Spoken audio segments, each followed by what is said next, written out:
રાજ્યનીતિના માર્ગદર્શક સિદ્ધાંતોની કઈ કલમમાં પંચાયતોના ગઠન અંગેની જોગવાઈ છે? જવાબ આવશે અનુચ્છેદ 40માં તેની જોગવાઈ કરવામાં આવેલી છે, પંચાયતોના ગઠનની જોગવાઈ. ભારતમાં સ્થાનિક સ્વરાજના પિતા તરીકે કોણ ઓળખાય છે? લોર્ડ રિપન ઓળખાય છે. ભારતમાં સૌપ્રથમ પંચાયતી રાજનો પ્રારંભ ક્યારે થયો? 2 ઓક્ટોબર 1959ના રોજ થયો હતો. ભારતમાં સૌપ્રથમ પંચાયતી રાજની શરૂઆત ક્યાં થઈ હતી? રાજસ્થાનના નાગોર જિલ્લાના બગદરી ગામે થઈ હતી. પૂછવામાં આવે કયા ગામે થઈ હતી? બગદરી ગામે. રાજસ્થાનના કયા જિલ્લામાં થઈ હતી? તો નાગોર જિલ્લામાં થઈ હતી. કયા રાજ્યમાં સર્વપ્રથમ શરૂઆત થઈ હતી? રાજસ્થાન રાજ્યમાં થઈ હતી. તો આ રીતે અલગ અલગ પ્રશ્નો બનતા હોય છે, યાદ રાખતા જજો. કયા બંધારણીય સુધારા દ્વારા પંચાયતી રાજને બંધારણીય દરજ્જો આપવામાં આવ્યો? 73માં બંધારણીય સુધારા અધિનિયમ 1992માં પંચાયતી રાજને છે તે બંધારણીય દરજ્જો મળ્યો છે. 73માં બંધારણીય સુધારા વિધેયકને લોકસભાએ ક્યારે મંજૂરી આપી હતી? 22 ડિસેમ્બર 1991ના રોજ લોકસભામાંથી આ ખરડો છે તે પસાર થયો હતો. ભારતમાં પંચાયતી રાજનો પ્રારંભ કોના હાથે કરાયો હતો? પંડિત જવાહરલાલ નહેરુ, જે આપણા પ્રથમ વડાપ્રધાન હતા. 73માં બંધારણીય સુધારા વિધેયકને રાજ્યસભાએ ક્યારે મંજૂરી આપી? 23 ડિસેમ્બર 1991માં મંજૂરી આપી હતી. ગ્રામ પંચાયતનું કાયમી ગૃહ કયું છે? ગ્રામ સભા છે. 73માં બંધારણીય સુધારા વિધેયકને રાષ્ટ્રપતિની મંજૂરી ક્યારે મળી હતી? 20 એપ્રિલ 1993ના રોજ મળી હતી. 73મો બંધારણીય સુધારા અધિનિયમ 1992 ક્યારે અમલી બન્યો હતો? 24 એપ્રિલ 1993ના રોજ અમલી બન્યો હતો. 73માં બંધારણીય સુધારા અધિનિયમ 1992 અંતર્ગત બંધારણમાં શું ઉમેરવામાં આવ્યું? ભાગ 9 અનુચ્છેદ 243 થી 243 ઓ અને અનુસૂચિ 11 આ બધી વસ્તુ છે તે ઉમેરવામાં આવી. 73મો બંધારણીય સુધારો ખાસ યાદ રાખજો, 5 સ્ટાર માર્ક કરી લેજો, કેમ કે ખૂબ જ અગત્યનો આ બંધારણીય સુધારો છે. શું થયું? પૂછવામાં આવે બંધારણમાં ભાગ 9 કયા બંધારણીય સુધારાથી ઉમેરવામાં આવ્યો? 73માં. ક્યારે? 1992માં. અનુચ્છેદ 243 થી 243 ઓ કયા બંધારણીય સુધારા દ્વારા ઉમેરાયો? 73મો બંધારણીય સુધારો 1992. અનુસૂચિ 11 ક્યારે ઉમેરાઈ? 1992માં. 73મો બંધારણીય સુધારો. અલગ અલગ પ્રશ્નો બને છે, યાદ રાખતા રહેજો. ગ્રામસભાની વ્યાખ્યા બંધારણની કઈ કલમમાં આપવામાં આવી છે? અનુચ્છેદ 243 ખમાં ગ્રામસભાની વ્યાખ્યા છે. ગ્રામસભામાં કોનો સમાવેશ થાય છે? પંચાયત વિસ્તારમાં રહેતા અને ગામની મતદાર યાદીમાં સમાવિષ્ટ વ્યક્તિઓનો સમાવેશ થાય છે ગ્રામસભામાં. શું છે? તો પંચાયત વિસ્તારમાં રહેતા એટલે ગામની અંદર રહેતા હોય અને ગામની મતદાર યાદીમાં સમાવિષ્ટ વ્યક્તિઓ હોય તે ગ્રામસભામાં ભાગ લઈ શકે છે. કયા રાજ્યમાં પંચાયતોમાં અનામત બેઠકો રાખવાની અનુચ્છેદ 243 ડી ની જોગવાઈઓ લાગુ પડતી નથી? અરુણાચલ પ્રદેશમાં તે લાગુ પડતી નથી. ગ્રામસભાની વાર્ષિક બેઠકો છે તે નક્કી કરવામાં આવી છે. કેટલી બેઠકો નક્કી કરવામાં આવી છે? ઓછામાં ઓછી 2 બેઠક થવી જોઈએ ગ્રામસભાની, યાદ રાખજો. ગ્રામસભાની સત્તા અને કાર્યોની જોગવાઈ કઈ કલમમાં કરવામાં આવેલ છે? અનુચ્છેદ 243 માં કરવામાં આવેલ છે. બંધારણમાં કેટલા સ્તરની પંચાયતની જોગવાઈ છે? તો બંધારણમાં 3 છે. એક ગ્રામ પંચાયત, તાલુકા પંચાયત અને જિલ્લા પંચાયત. તો 3 સ્તરની આ પંચાયતની જોગવાઈ છે. કેવા રાજ્યોમાં મધ્યવર્તી પંચાયત એટલે કે તાલુકા પંચાયતની રચનાની જોગવાઈ નથી? 20 લાખથી ઓછી વસ્તી ધરાવતા રાજ્યોમાં તાલુકા પંચાયત હોતી નથી. પંચાયતોમાં અનામત બેઠકો રાખવાની જોગવાઈ બંધારણની કઈ કલમમાં કરવામાં આવી છે? અનુચ્છેદ 243 ડી માં અનામત બેઠકોની જોગવાઈ છે. દરેક સ્તરની પંચાયતમાં મહિલાઓ માટે કેટલા ટકા બેઠકો અનામત રાખવાની જોગવાઈ કરવામાં આવી છે? તો આખા દેશમાં 33% છે, જ્યારે ગુજરાત અને બિહારમાં 50% રાખવામાં આવેલ છે મહિલાઓ માટે અનામત. ખાસ યાદ રાખજો, દેશમાં પૂછે તો 33% કરવાનું. આપણા ગુજરાતમાં કેટલું છે પૂછે તો 50%. જ્યારે આનંદીબેન મુખ્યમંત્રી હતા ત્યારે તેઓએ 33%થી વધારી અને 50% કરી આપી છે. પંચાયતોમાં મહિલાઓ માટે 50% બેઠકો અનામત રાખવાની જોગવાઈ કરતું પ્રથમ રાજ્ય કયું છે? તો પ્રથમ રાજ્ય છે બિહાર. હાલમાં ગુજરાતમાં પંચાયતોમાં મહિલાઓ માટે કેટલા ટકા બેઠકો અનામત રાખવાની જોગવાઈ છે? તો 50%ની જોગવાઈ છે. પંચાયતી રાજ એ કઈ સૂચિનો વિષય છે? સૂચિની વાત કરીએ આપણે તો 3 સૂચિ હોય છે. એક કેન્દ્ર સૂચિ હોય છે, એક રાજ્ય સૂચિ હોય છે અને એક સમવર્તી સૂચિ હોય છે, જેને સંયુક્ત સૂચિ પણ કહે છે. 3 છે એમાંથી પંચાયતી રાજ શેમાં આવે છે? જવાબ આવશે રાજ્ય સૂચિનો વિષય છે. પંચાયતોની મુદ્દત અંગેની જોગવાઈ બંધારણની કઈ કલમમાં કરવામાં આવી છે? અનુચ્છેદ 243 માં પંચાયતોની મુદત અંગેની જોગવાઈ છે. પંચાયતની મુદત કેટલા વર્ષની છે? તો પ્રથમ બેઠકની તારીખથી 5 વર્ષ સુધીની હોય છે. જો જ્યારે ચૂંટણી થાય અને ચૂંટાઈ આવે કોઈ વ્યક્તિ, બરોબર, ત્યારથી તેનો સમયગાળો ચાલુ નથી થતો. માની લો ચૂંટાઈ ગયા પછી 20 દિવસ પછી પ્રથમ બેઠક થાય છે, તો ત્યારથી લઈ અને 5 વર્ષ સુધીનો સમયગાળો ગણવામાં આવે છે. જો પંચાયતનું વિસર્જન થાય તો તેની ચૂંટણી કેટલા સમયમાં કરવી ફરજિયાત છે? 6 મહિનામાં કરવી ફરજિયાત છે. પંચાયત માટેની ચૂંટણી નિયત સમય મર્યાદામાં કરવાની જોગવાઈ કઈ કલમમાં કરવામાં આવી છે? અનુચ્છેદ 243 માં કરવામાં આવી છે. પંચાયતોના સભ્યપદ માટેની ગેરલાયકાતોની જોગવાઈ કઈ કલમમાં કરવામાં આવી? અનુચ્છેદ 243 માં કરવામાં આવી છે. પંચાયતની ચૂંટણીમાં ઉભા રહેવા ઉમેદવારની લઘુત્તમ વય મર્યાદા કેટલા વર્ષની છે? 21 વર્ષની હોય છે. જો અહીં 21 વર્ષ આપેલા છે, પૂછવામાં આવે સરપંચ બનવા માટે ઓછામાં ઓછી કેટલી ઉંમર હોવી જોઈએ? તો 21 વર્ષ.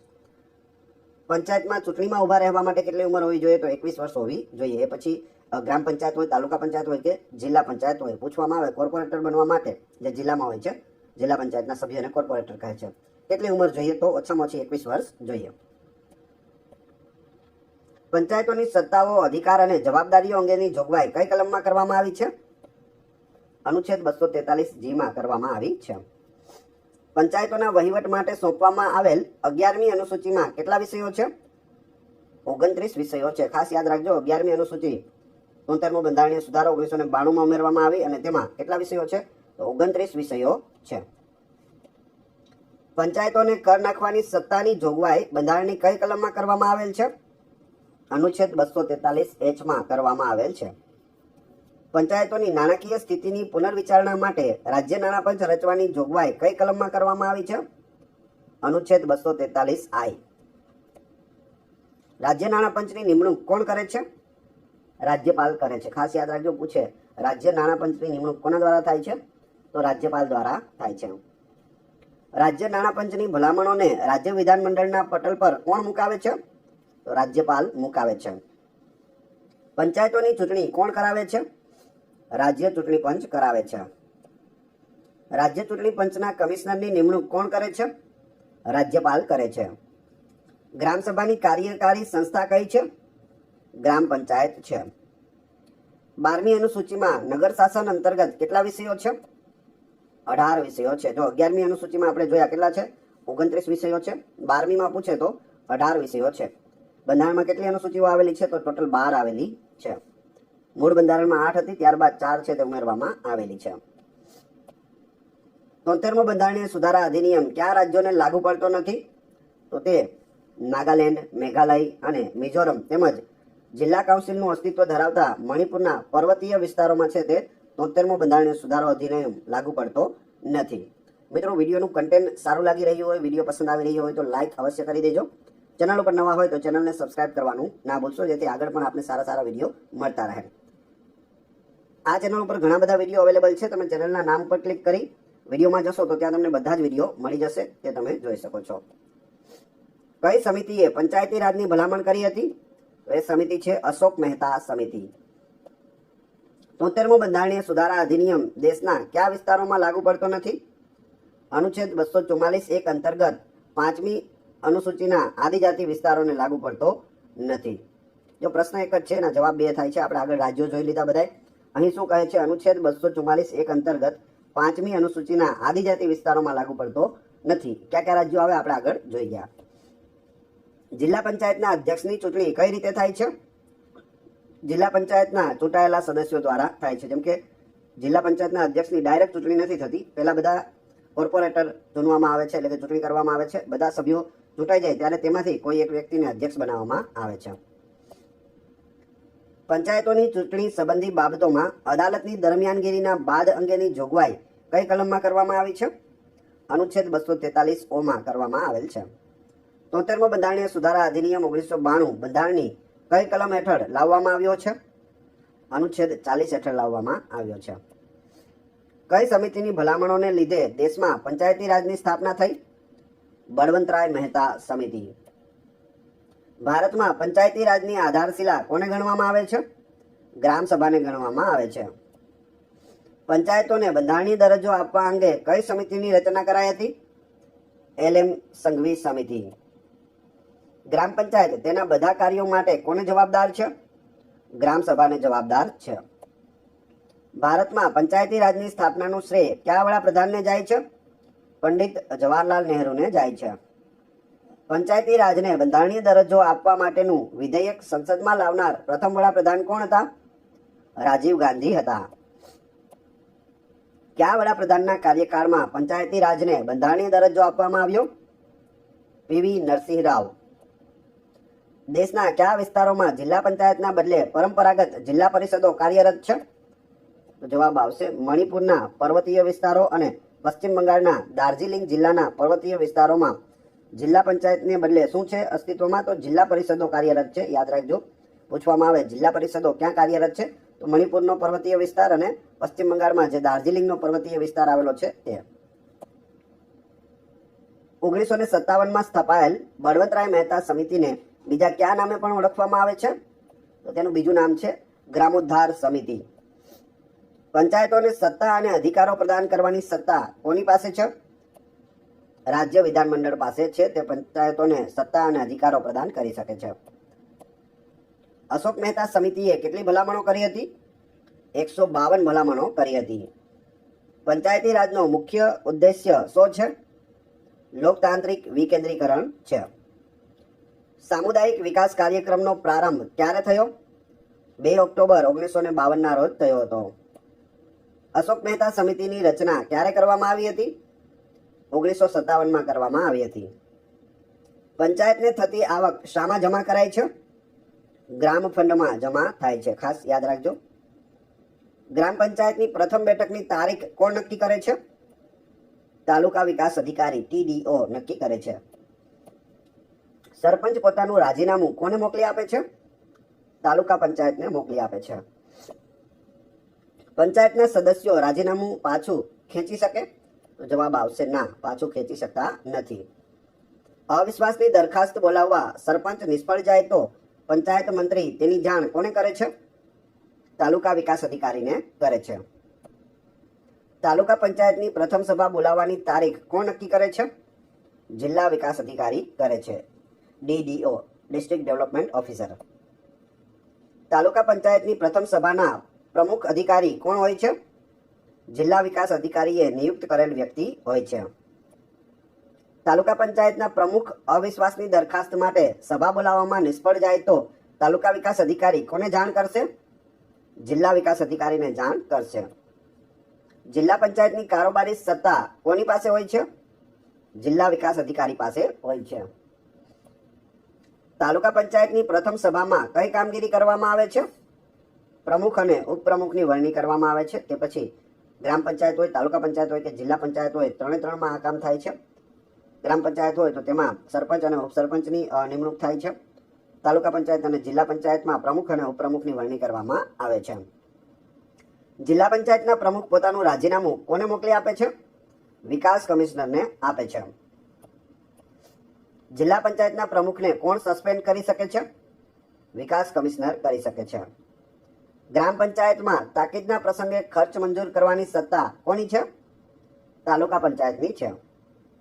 તાલુકા વિકાસ અધિકારીની નિમણૂક કોણ કરે છે? વિકાસ કમિશનર કરે છે. જિલ્લા પંચાયતમાં અનામત બેઠકો અંગેનો નિર્ણય કોણ કરે છે? વિકાસ કમિશનર કરે છે. સરપંચ અને ઉપસરપંચના રાજીનામાની તકરારનો નિર્ણય કોણ કરે છે?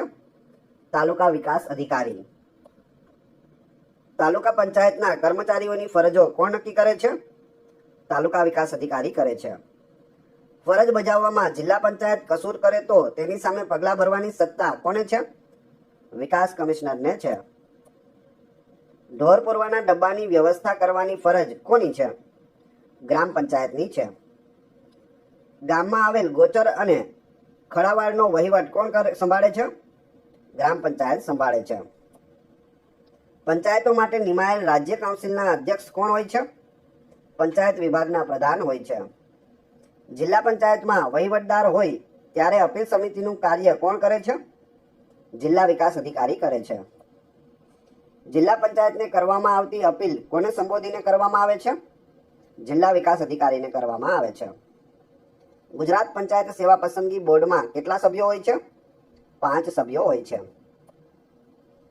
તાલુકા પંચાયતમાં કાયમી આમંત્રિત સભ્યો કોણ હોય છે? તાલુકાના ચૂંટાયેલા વિધાનસભ્ય હોય છે.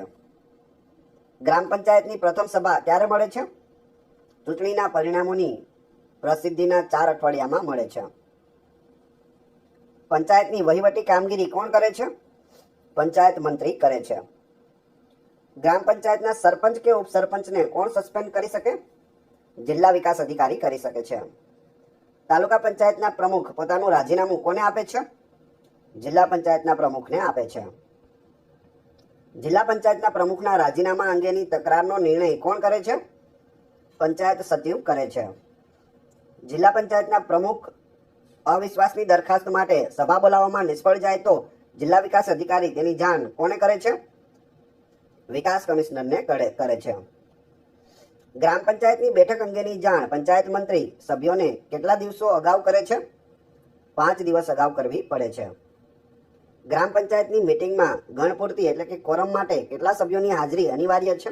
જેમ કે લોકસભા અને વિધાનસભામાં છે તે 10% હાજરી જરૂરી હોય છે, 10 એમ આમાં સરપંચ અને ઉપસરપંચ સહિત કુલ સભ્યોના 1/3 સભ્યો છે તે હાજર રહેવા જોઈએ.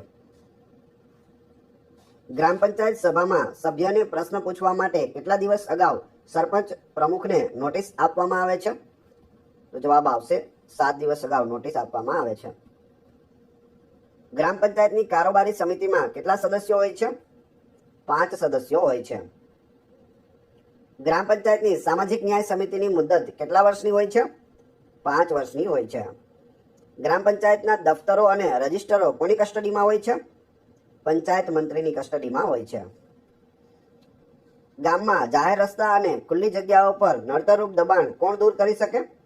ગ્રામ પંચાયત કરી શકે. તાલુકા પંચાયતની કારોબારી સમિતિમાં વધુમાં વધુ કેટલા સભ્યો હોય છે? 9 સભ્યો હોય છે. તાલુકા પંચાયતે કઈ સમિતિ ફરજિયાત બનાવવાની હોય છે? કારોબારી અને સામાજિક ન્યાય સમિતિ ફરજિયાત બનાવવાની હોય છે. તાલુકા પંચાયતની કારોબારી અને સામાજિક ન્યાય સમિતિની મુદત કેટલા વર્ષથી વધુ ન હોવી જોઈએ? 1 વર્ષથી વધુ ન હોવી જોઈએ. તાલુકાની સામાજિક ન્યાય સમિતિના નિર્ણયની સામે કોને અપીલ કરવામાં આવે છે? જિલ્લા વિકાસ કમિશનરને, જિલ્લા વિકાસ અધિકારીને એટલે કે ડીડીઓને છે તે અપીલ કરવામાં આવે છે.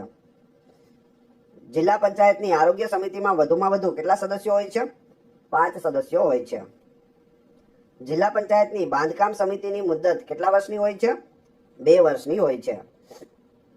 જિલ્લા પંચાયતની કારોબારી અને શિક્ષણ સમિતિ સિવાયની સમિતિઓની સભ્ય સંખ્યા કેટલાથી વધુ ન હોવી જોઈએ? 5 થી વધુ ન હોવી જોઈએ. જિલ્લા પંચાયતની શિક્ષણ સમિતિમાં કેટલા આમંત્રિત સદસ્યોની નિમણૂક કરાય છે? 2 સદસ્યોની નિમણૂક કરાય છે. જિલ્લા પંચાયતની શિક્ષણ સમિતિની મુદત કેટલા વર્ષની હોય છે? 5 વર્ષની હોય છે. જિલ્લા પંચાયતની મહિલા અને બાળ વિકાસ સમિતિની મુદત કેટલા વર્ષની હોય છે? 1 વર્ષની હોય છે. જિલ્લા પંચાયતના પ્રમુખ કઈ સમિતિમાં અધ્યક્ષ તરીકે રહી શકતા નથી? સામાજિક ન્યાય સમિતિમાં અધ્યક્ષ નથી રહી શકતા.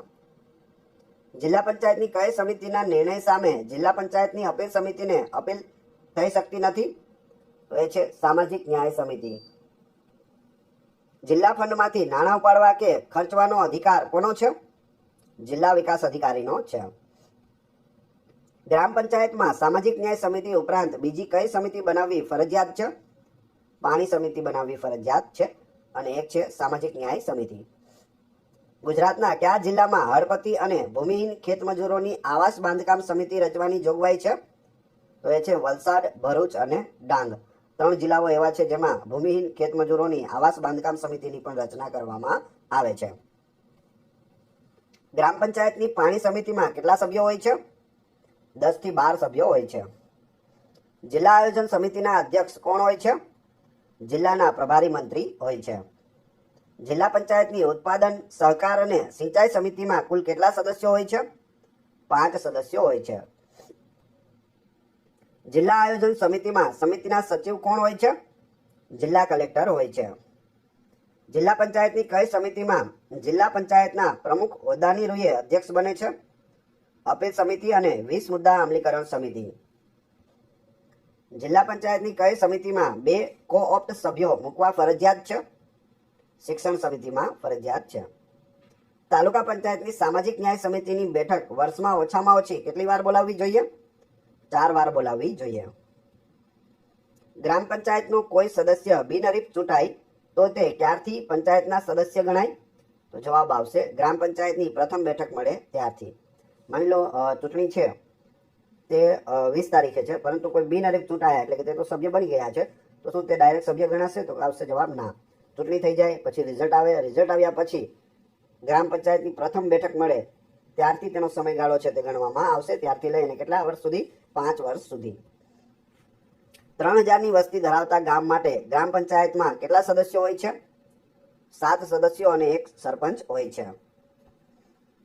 ગ્રામ પંચાયતની મતદાર યાદીમાં રહેલી ભૂલો સુધારવા કોને અરજી કરવી જોઈએ? મામલતદારને અરજી કરવી પડે છે. જૂથ પંચાયતમાંથી 2 પંચાયતો બનાવવી હોય તો ઓછામાં ઓછી કેટલી વસ્તી હોવી જોઈએ? 1000ની વસ્તી હોવી જોઈએ. જૂથ પંચાયત એટલે કે 2 ગામ માટે એક જ પંચાયત હોય, કેમ કે બંને ગામની વસ્તી છે તે ઓછી હોય. જો 1000 કરતાં વધુ વસ્તી થઈ જાય બંને ગામની તો અલગ અલગ ગ્રામ પંચાયત કરી શકાય છે. પક્ષાંતર ધારો કયા સ્તરની પંચાયતને લાગુ પડતો નથી? ગ્રામ પંચાયતને લાગુ પડતો નથી, કેમ કે તેમાં કોઈ પણ પ્રકારનો પક્ષ હોતો નથી. ગામડામાં એકબીજા ખેતરોની હદ કોણ નક્કી કરે છે? જિલ્લાના જમીન દફતર નિરીક્ષક નક્કી કરે છે. પંચાયતો માટે પક્ષાંતર ધારો ક્યારથી અમલમાં આવ્યો છે? 19 જાન્યુઆરી 1987 થી અમલમાં આવ્યો છે. રાજ્યના સરકારી ફંડમાંથી અનુદાન મંજૂર કરવાની સત્તા કોની છે? વિકાસ કમિશનરની છે. ભારત સરકારે પંચાયતો દ્વારા સંપૂર્ણ સ્વચ્છતા અભિયાન કાર્યક્રમ ક્યારથી અમલમાં મૂકેલ છે? 10 ફેબ્રુઆરી 2004 થી અમલમાં મૂકેલ છે. રાજ્ય સરકારે ગ્રામ સુખાકારીનો કાર્યક્રમ ક્યારથી અમલમાં મૂકેલ છે?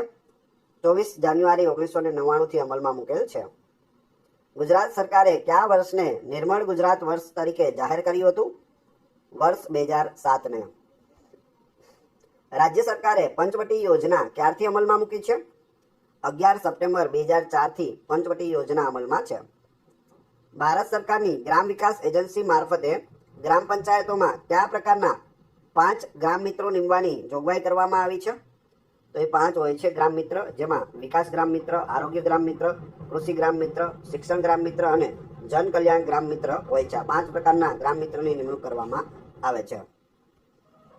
પંચાયતોમાં સામાજિક અને શૈક્ષણિક રીતે પછાત વર્ગની કેટલા ટકા બેઠકો અનામત હોય છે? તો 10% બેઠકો છે તે અનામત હોય છે.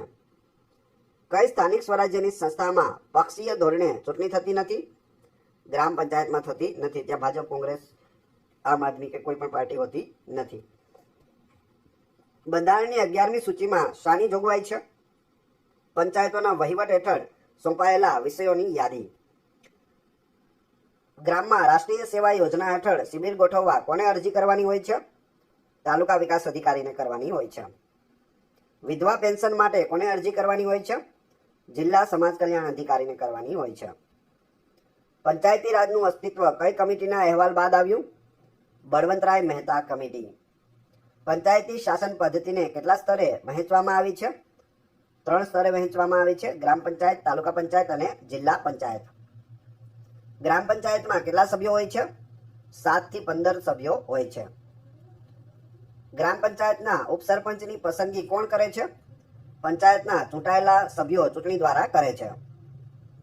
ગ્રામ પંચાયતમાં કઈ સમિતિ બનાવવી ફરજિયાત હોય છે? સામાજિક ન્યાય સમિતિ અને પાણી સમિતિ. ગ્રામ પંચાયતમાં મીટિંગની અધ્યક્ષતા કોણ કરે છે? સરપંચ કરે છે. ગ્રામ વિકાસ કાર્યોમાં નીતિ વિષયક નિર્ણયો કરવાની સત્તા કોની પાસે છે? સરપંચ અને પંચાયત સદસ્યો પાસે છે. તાલુકા પંચાયતના નીતિ વિષયક અને મહત્વના નિર્ણયો લેવાનું કામ કઈ સમિતિ કરે છે? કારોબારી સમિતિ કરે છે. જિલ્લા પંચાયતમાં ચૂંટાયેલા સભ્યો ઉપરાંત સહસભ્યો તરીકે કોણ હોય છે? જિલ્લા સંસદ સભ્ય હોય છે. ગ્રામ આરોગ્ય કેન્દ્રો અને કુટુંબ નિયોજન કેન્દ્રો ઊભા કરવાની જવાબદારી કોણ નિભાવે છે? જિલ્લા પંચાયત નિભાવે છે. તાલુકા પંચાયતના મંત્રી તરીકેનું કામ કોણ સંભાળે છે? તાલુકા વિકાસ અધિકારી. જિલ્લા પંચાયતની મુદ્દત કેટલા વર્ષની હોય છે? 5 વર્ષની હોય છે. ગ્રામ પંચાયત, તાલુકા પંચાયત અને જિલ્લા પંચાયત ત્રણેયની મુદ્દત 5 વર્ષની હોય છે. એ સિવાય વિધાનસભા અને લોકસભાની મુદ્દત પણ 5 વર્ષની હોય છે. રાજ્ય ગ્રામ પંચાયતોના નિર્માણ માટે પગલાં ભરશે એવી જોગવાઈ બંધારણની કઈ કલમમાં કરવામાં આવી છે? કલમ 40માં કરવામાં આવી છે. કઈ સમિતિએ 4 સ્તરીય પંચાયતી રાજ સ્થાપવાની ભલામણ કરી હતી? પીકે થુંગન સમિતિ. પંચાયતી રાજને બંધારણીય દરજ્જો આપવાની જોગવાઈ બંધારણના કયા અનુચ્છેદમાં કરવામાં આવી છે? કલમ 243માં. ગુજરાતમાં પંચાયતી રાજનો પ્રારંભ ક્યારથી થયો? 1 એપ્રિલ 1963 થી થયો. થુંગન સમિતિની રચના કોણે કરી હતી? રાજીવ ગાંધીએ કરી હતી. ગ્રામ પંચાયતના સદસ્ય ચૂંટાવવા માટે લઘુત્તમ ઉંમર કેટલી હોવી જોઈએ? 21 વર્ષ હોવી જોઈએ. ગુજરાતમાં કુલ કેટલી મહાનગરપાલિકાઓ આવેલી છે? તો 17 મહાનગરપાલિકાઓ આવેલી છે. પહેલા 8 મહાનગરપાલિકાઓ હતી, ત્યારબાદ 9 છે તે 2025માં નવી જાહેર કરવામાં આવી. ટોટલ 17 મહાનગરપાલિકાઓ છે. નગરપાલિકાના સભ્ય થવા માટે ઓછામાં ઓછી કેટલી ઉંમર હોવી જોઈએ? 25 વર્ષ હોવી જોઈએ. જો અહીં નગરપાલિકાની વાત છે, ગ્રામ પંચાયત, જિલ્લા પંચાયત, તાલુકા પંચાયતની વાત નથી. તેમાં 21 વર્ષ હોય. નગરપાલિકા જે સિટીમાં હોય, નગરપાલિકા અને મહાનગરપાલિકા, તેમાં 25 વર્ષની ઉંમર હોવી જોઈએ. ગ્રામ પંચાયતની ચૂંટણી માટેની મતદાર યાદીઓ તૈયાર કરવાનું કામ કોણ કરે છે? રાજ્ય ચૂંટણી પંચ કરે છે. ભારતીય બંધારણમાં કોને લોકશાહીના સ્વરાજ્યના પાયાના એકમ તરીકે ગણવામાં આવેલ છે? ગ્રામ પંચાયતને ગણવામાં આવેલ છે. કેટલી જનસંખ્યાવાળા ગામમાં ગ્રામ પંચાયત હોય છે? 15,000 થી ઓછી જો જનસંખ્યા હોય તો ત્યાં ગ્રામ પંચાયત હોય છે. નગરપાલિકાના મુખ્ય વહીવટી અધિકારીને શું કહે છે? ચીફ ઓફિસર કહે છે. ગુજરાતમાં તાલુકા પંચાયતની મહત્તમ સભ્ય સંખ્યા કેટલી હોય છે? 31 હોય છે. વધુમાં વધુ સભ્યો કેટલા હોય? 31 તાલુકા પંચાયતમાં. મહાનગરપાલિકાના મુખ્ય વહીવટી અધિકારીને શું કહે છે? મ્યુનિસિપલ કમિશનર કહે છે. મહાનગરપાલિકાના સભ્યને શું કહે છે? કોર્પોરેટર કહે છે. મહાનગરપાલિકાના સભ્ય હોય તો તેને શું કહેવાય? કોર્પોરેટર કહેવાય. કેટલી જનસંખ્યા વાળી વસાહતમાં નગરપાલિકા હોય છે? 15,000 થી 3 લાખ સુધીમાં નગરપાલિકા હોય છે. મહાનગરપાલિકા માટે નગરની ઓછામાં ઓછી કેટલી વસ્તી હોવી જોઈએ? 3 લાખ હોવી જોઈએ. મહાનગરપાલિકાની સભ્ય સંખ્યા કેટલી હોય છે? 51 થી 129 હોય છે. મહાનગરપાલિકામાં રહેતા લોકો સભ્ય સંખ્યા એ પ્રમાણે નક્કી થાય છે. કેટલા લોકો તેમાં રહે છે તે પ્રમાણે. પંચાયતી રાજની આધારશિલા શું છે? ગ્રામસભા છે. સંપૂર્ણ રાજ્યમાં પંચાયતી રાજનો પ્રારંભ સૌપ્રથમ કયા રાજ્યમાં થયો હતો?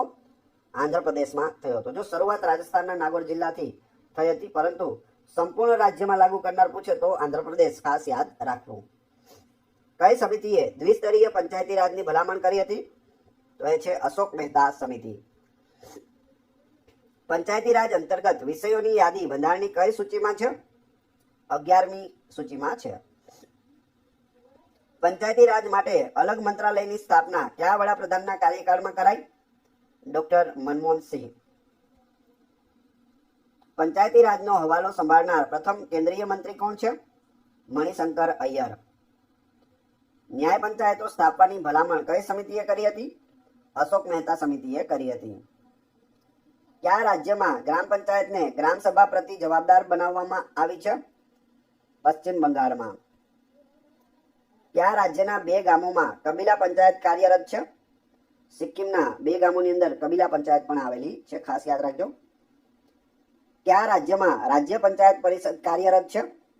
ગુજરાતમાં રાજ્ય પંચાયત પરિષદ છે તે કાર્યરત છે.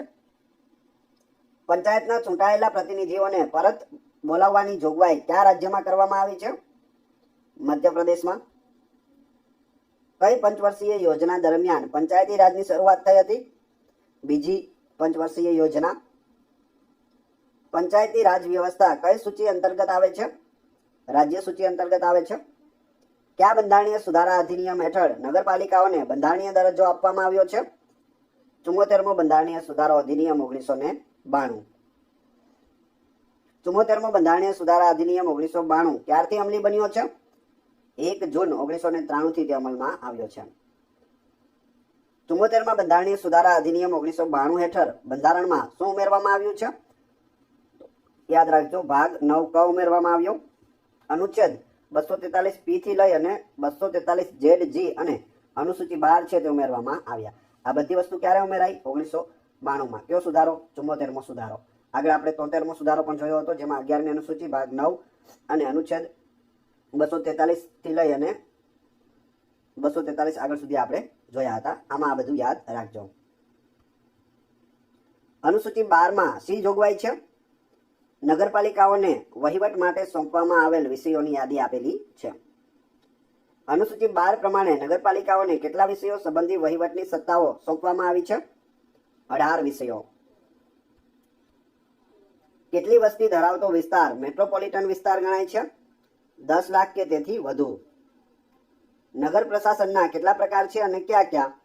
3 છે: નગર પંચાયત, નગરપાલિકા અને મહાનગરપાલિકા. ગુજરાતમાં કેટલા પ્રકારનું નગર પ્રશાસન છે? ગુજરાતમાં ફક્ત 2 પ્રકારનું છે: નગરપાલિકા અને મહાનગરપાલિકા. નગર પંચાયત છે તે ગુજરાતમાં નથી. કેવા શહેરી વિસ્તારોમાં નગરપાલિકાઓની રચના થઈ શકતી નથી? રાજ્યપાલે જાહેરનામાથી નિર્દિષ્ટ કરેલ ઔદ્યોગિક નગરમાં છે નગરપાલિકાની રચના થતી નથી. સામાન્ય રીતે કેટલી વસ્તી ધરાવતા વિસ્તારમાં નગર પંચાયત હોય છે? 10,000 થી 20,000 ની વસ્તી ધરાવતા હોય ત્યાં નગર પંચાયત હોય છે. કેટલી વસ્તી ધરાવતા વિસ્તારમાં નગરપાલિકા હોય છે? 20,000 થી 1 લાખ સુધીની વસ્તી હોય ત્યાં નગરપાલિકા હોય છે. કેટલી વસ્તી ધરાવતા વિસ્તારમાં મહાનગરપાલિકા હોય છે? 3 લાખથી વધુમાં મહાનગરપાલિકા હોય છે. ગુજરાતમાં હાલમાં કેટલી નગરપાલિકાઓ અને મહાનગરપાલિકાઓ છે? તો નગરપાલિકાઓ 156 છે અને મહાનગરપાલિકાઓ છે તે 17 છે. નગરપાલિકાની તમામ બેઠકોની ચૂંટણી કઈ રીતે થાય છે?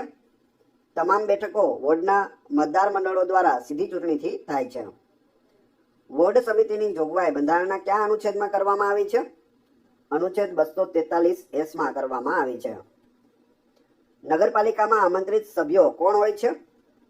નગરપાલિકા વિસ્તારના મતદાર મંડળોનું પ્રતિનિધિત્વ ધરાવતા રાજ્ય વિધાનસભાના અને લોકસભાના સભ્યો તથા નગરપાલિકા વિસ્તારમાં મતદાર તરીકે નોંધાયેલા રાજ્યસભા અને રાજ્ય વિધાન પરિષદના સભ્યો પણ હોય છે. નગરપાલિકાની મુદ્દત કેટલા વર્ષની હોય છે? 5 વર્ષની હોય છે. નગર પંચાયત, નગરપાલિકા અને મહાનગરપાલિકા એ સિવાય ગ્રામ પંચાયત, તાલુકા પંચાયત અને જિલ્લા પંચાયત બધાની મુદત છે તે 5 વર્ષની હોય છે. નગરપાલિકાના વહીવટનું જ્ઞાન અને અનુભવ ધરાવનાર તરીકે નિયુક્ત થયેલ વ્યક્તિઓને નગરપાલિકાની બેઠકોમાં મતદાનનો હક છે? જવાબ આવશે ના. ભાગ લઈ શકે છે પરંતુ મતદાન કરી શકતા નથી. કેવી નગરપાલિકાઓમાં વોર્ડ સમિતિ રચવાની ભલામણ છે? 3 લાખ કે તેથી વધુ વસ્તી ધરાવતી નગરપાલિકામાં વોર્ડ સમિતિ રચવાની ભલામણ હોય છે. નગરપાલિકામાં અનામત બેઠકો રાખવાની જોગવાઈ કઈ કલમમાં કરવામાં આવી છે? અનુચ્છેદ 243T અંતર્ગત હોય છે. નગરપાલિકામાં કેટલી બેઠકો મહિલાઓ માટે અનામત રાખવાની જોગવાઈ છે?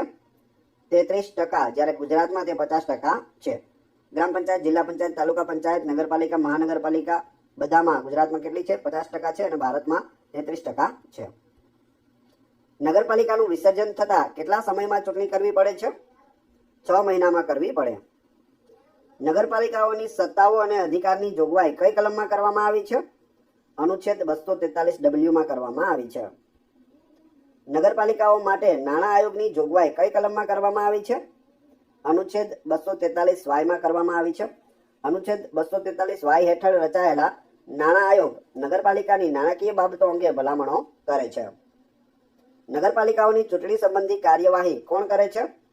રાજ્યનું ચૂંટણી પંચ કરે છે. 73મો બંધારણીય સુધારો કયા વિસ્તારોને લાગુ પડતો નથી? અનુચ્છેદ 244 ખંડ 1 માં દર્શાવેલ અનુસૂચિત જાતિ વિસ્તારો અને અનુચ્છેદ 244 ખંડ 2 પ્રમાણેના અનુસૂચિત જનજાતિ વિસ્તારોને છે તે 74મો બંધારણીય સુધારો લાગુ પડતો નથી. ગ્રામ પંચાયતના સભાસદોની સંખ્યા કેટલી હોય છે? 5 થી 15 હોય છે. પંચાયતો અને નગરપાલિકાઓ માટે જિલ્લા કક્ષાની આયોજન સમિતિની જોગવાઈ કઈ કલમમાં કરવામાં આવી છે? અનુચ્છેદ 243ZD માં કરવામાં આવી છે. નગરપાલિકાઓ માટે મેટ્રોપોલિટન યોજના સમિતિની જોગવાઈ કઈ કલમમાં કરવામાં આવી છે? અનુચ્છેદ 243ZE માં કરવામાં આવી છે. કયા બંધારણીય સુધારા હેઠળ ભારતમાં સંપૂર્ણ પંચાયતી રાજની સ્થાપના કરવામાં આવી? 73મા બંધારણીય સુધારા દ્વારા. પંચાયતની જોગવાઈ બંધારણની કઈ કલમમાં કરવામાં આવી છે? અનુચ્છેદ 243 માં. અશોક મહેતા સમિતિ શાની સાથે સંબંધ ધરાવે છે? પંચાયતી રાજ સાથે સંબંધ ધરાવે છે. કયા રાજ્યની ગ્રામ સભા પાલી સભા તરીકે ઓળખાય છે? ઓડિશા રાજ્યમાં ગ્રામ સભાને પાલી સભા કહે છે. પંચાયતી રાજની શરૂઆત કોના દ્વારા થઈ હતી? પંડિત જવાહરલાલ નહેરુ દ્વારા થઈ હતી. નગરપાલિકાના સદસ્ય તરીકે ચૂંટાવા માટે ઓછામાં ઓછી કેટલી ઉંમર હોવી જોઈએ? 21 વર્ષ હોવી જોઈએ. ગ્રામ પંચાયતનું કાયમી ગૃહ કયું છે? ગ્રામ સભા છે. રાષ્ટ્રીય પંચાયતી રાજ દિવસ ક્યારે ઉજવાય છે? 24 એપ્રિલના રોજ ઉજવવામાં આવે છે.